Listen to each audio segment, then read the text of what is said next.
Sega.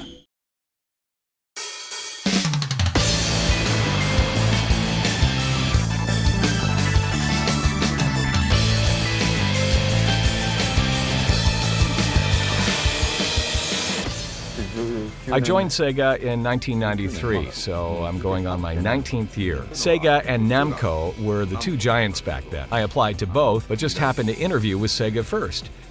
I joined Sega a year before Osaki in 1992, so I'm in my 20th year. So the one project we worked on together side by side in the early days is Daytona USA, and since then, we've been a team.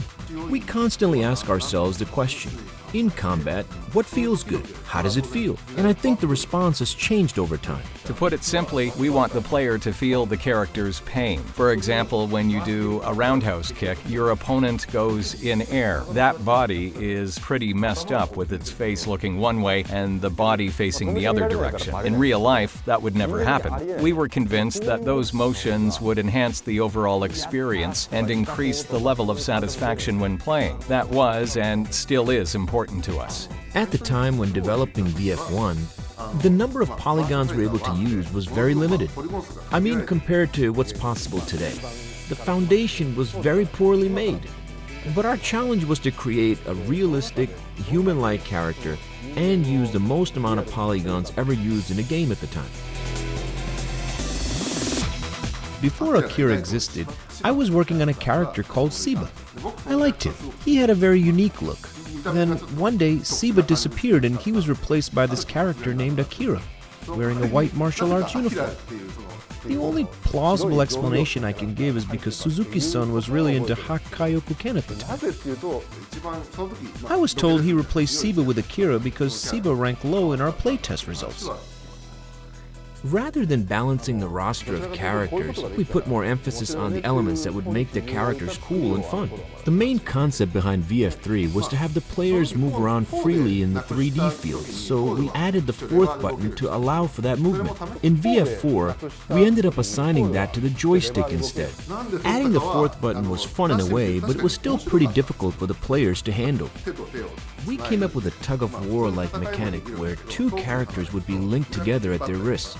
For example, when they're far apart, one would be able to snatch up the other, or you would shoot your opponent up in the air. We actually spent a significant amount of time and worked on it, but it didn't make the cut.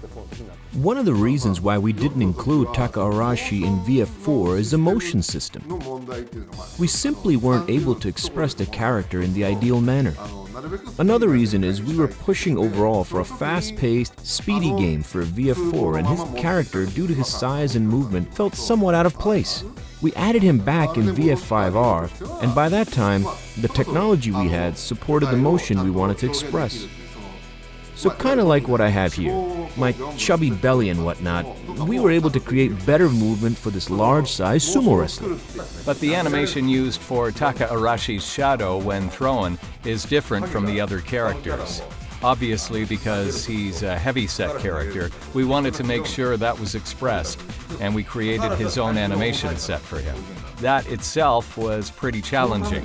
When working on VF4, we just didn't have the workflow in place to create it. But by the time we got working on VF5, we had the right technology, and giving special care and treatment just for Taka Arashi wasn't an issue. In VF4, we were capable of showing hard bodies, but not so much soft bodies. By VF5, we made a significant amount of progress, which allowed us to freely create soft bodies. Right, like the CG we're used to seeing today.